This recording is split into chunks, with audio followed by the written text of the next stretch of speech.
நல்லவர்கள் எல்லாம் அந்த பதவியில் அமரவில்லை என்றால் பிறவர்கள் அத்தனை பேரும் சேர காசுப்படுவோம். நல்லவர்கள் நம்மை ஆள வேண்டும், அப்பொழுதுதான் நாம வாழ முடியும். எனக்கு வர்ற கோபத்துக்கு ஓங்கி ஒரு குத்து குத்துன்னு தோணுது, அதன் முதல்ல வாக்குல குத்துங்க, வாக்கால் குத்தி ஒழிக்க வேண்டும். அன்பு வேண்டுகோள், மாறணும், மாற்றப்படணும். திரும்ப சொல்றேன், நல்லவர்கள் ஆள வேண்டும் என்றால் ஆழ்ந்தால் மட்டும்தான் நாம் நிம்மதியாக வாழ முடியும். இந்துக்காக, இந்திய இறையாண்மைக்காக உலகத்திலே எந்த இந்துவும் தீவிரவாதி இல்லை. உலகத்திலே நம் மதம் அன்பை மட்டும்தான் செலுத்த சொல்கிறது.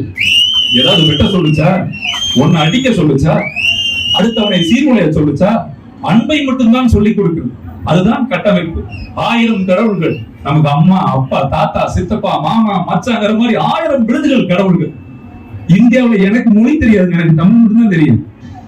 நான் மகாபாரதம் படிச்சது இல்ல, சிலப்பதிகாரம் படிச்சது இல்ல, கம்பராமாயணம் படிச்சது இல்ல, திருவாசகம் படிச்சது இல்ல, எனக்கு எதுவுமே தெரியாது.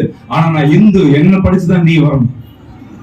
நான் இந்து, நான் தான் தர்மம், நான் தான் மண், இது என் பூமி, நான் வாழ பிறந்தவன். சொந்த நாட்டில் அகதியாய் இருக்க மாட்டோம், அடித்து விரட்டுவோம் என்று சொல்லி விடைபெறுகிறேன். நன்றி, வணக்கம்.